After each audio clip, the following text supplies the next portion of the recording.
Namo Adidafa. Thank you for joining me for our daily practice check-in. Listen, listen, listen. This beautiful sound calls us back to our true home.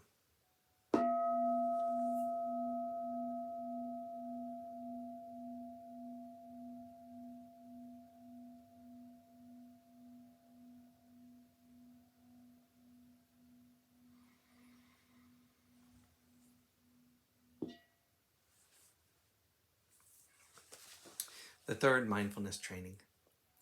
Aware of the suffering caused by sexual misconduct, I vow to cultivate responsibility and learn ways to protect the safety and integrity of individuals, couples, families, and society.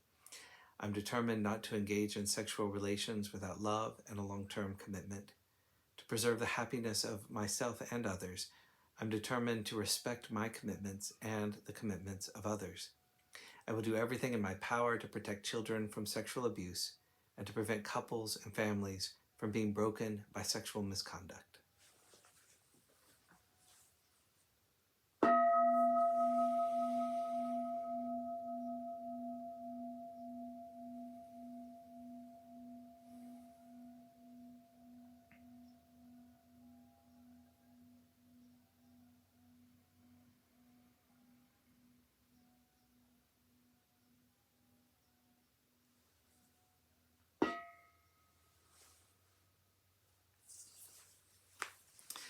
For our Dharma lessons, we've been reading Ajahn Munindo's book, Unexpected Freedom. Today we're continuing on a chapter on the power of paradox with a section on judgment-free awareness.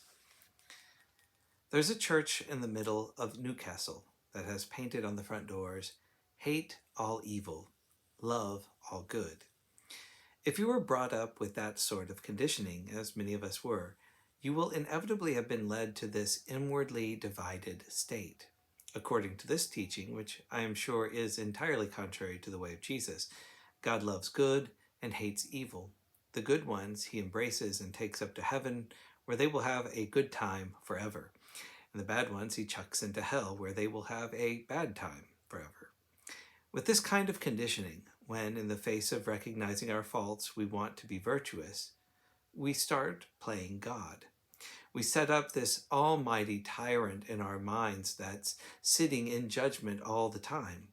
We end up eternally taking sides for and against ourselves, and it is terrible.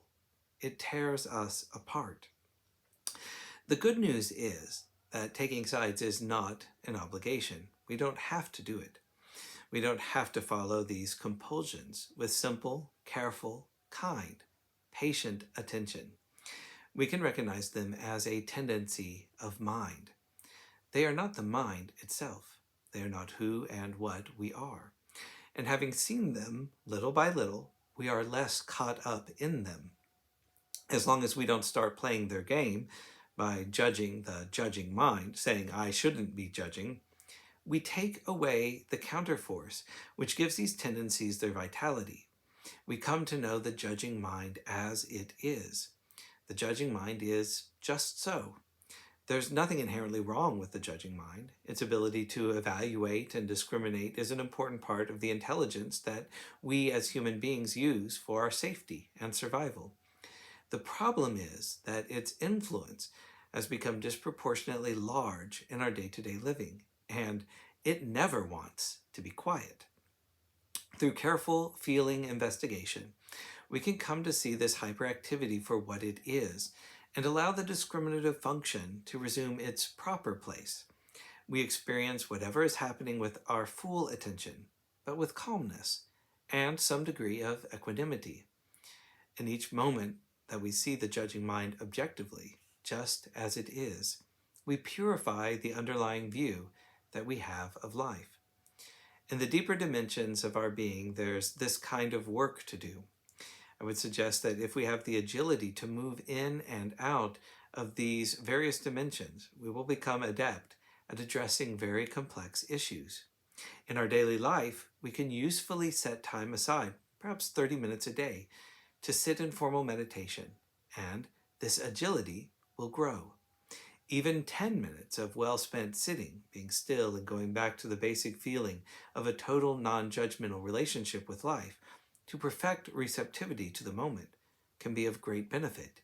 Call it meditation, call it contemplation, call it whatever you like. It is a way of putting some time aside to value this part of life, to keep this faculty alive. And I trust that as we emerge into the more mundane workday activity of our lives, in which we engage with people and situations and make decisions and so forth, we will find that we have a firmer foundation. The decisions we make will be informed by an underlying, clear view.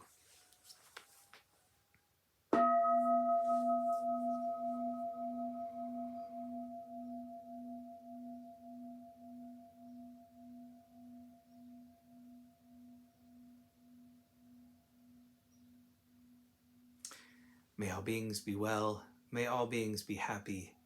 May all beings be at peace. Namo Adida Phat. Thanks so much for joining me today.